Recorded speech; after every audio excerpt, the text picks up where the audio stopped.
Welcome to TradeTheMBI.com. This is John. This report is for the 10th.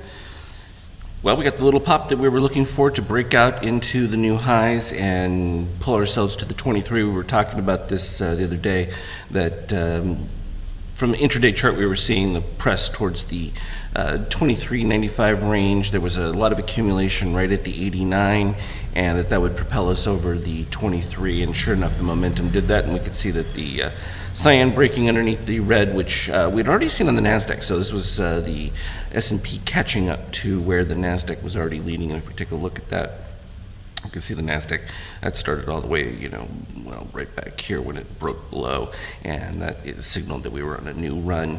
We already were expecting that we were going to hold, because we've stayed above the ABM yellow right here pretty much throughout, and any little dip has been an opportunity to acquire, particularly from an intraday standpoint, and very consistent with what our expectation was all along, given from where things were from the little beginning of the breakout move, when they were starting to really strongly talk about tax breaks, that President suggested that a couple weeks that's going to come out, so they're front running it.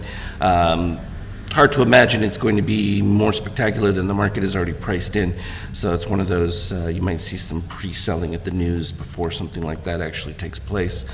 The Euro's still having a little bit of trouble given the rumblings in Europe, so that's putting some pressure. I would imagine that the breakout might even be stronger on the S&P and the Dow as well, in that if the euro actually gains some strength and a little bit of weakness in the dollar, but unlikely to see that happen. Ridiculous breakout here for treasuries, because at the end of the day, if things start to ramp up, it's going to decline rapidly, relatively speaking, to where things are at this particular point, quite elevated. But it's a counter, situation. The numbers don't quite reflect growth yet, even though there seems to be an inordinate amount of optimism. So some people see nothing but recession, some people see nothing but the opportunity, and I mean, that is the market in general. So oil continues to be captured in our range. Don't know that we can foresee any breakout until there's some kind of consumption of the supplies that exist. A little bit of downward pressure on gold after nice rise, just moving back to consolidate some of those gains. It's still going to be the overall play. Looking at the 5K, let's put up 50K for the heck of it. So we had these previously runs here. It took out this one, but then it reacquired, given that it could see the next run. So that's going to produce another nice acceleration overall, and pretty consistent with that buy setup. I mean, you get a lot of noise in between, but it's looking for the broader big trend moves before you get a DOC breakout or something that would indicate that likely to have some strain to the downside. So from that 50K, not bad. You can see from the 5K, is pretty clean overall. Even when we started to get the downward move reset, we barely even touched the green ABM.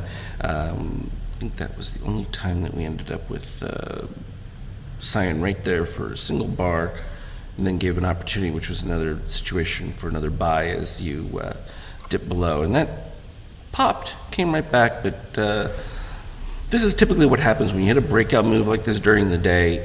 You get a little bit of weakness, but invariably you end at the highs, very close to them at the end of the day, which is exactly what happened. And now we have pre-market squeezing anyone who decided to short the peak move. And if it's already overbought there, if it carries up a little bit, we're probably likely to see some retrace. But even if we do, we're likely to revisit those highs intraday again for a Friday. All in all, I think that the market is behaving pretty much as expected. There really isn't another opportunity other than U.S. equities, and with Europe becoming a bit sketchy, I think that the predominant draw is going to be to the U.S. equities. So that's currently where the play is, and that's what we have to go with what is until it changes. For now, it's pretty strong. It's getting a little like from the 5K here, when you get this deep with the cyan, usually you get a return action. It's going to give us a little bit of a pullback inside of there. So just worth noting that typically happens, particularly when you get into these extreme ranges, because having the cyan well below 7.5 on an intraday like that is a little extreme. As always, though, trade well. I will continue to post on the Skype chat. Talk to you later.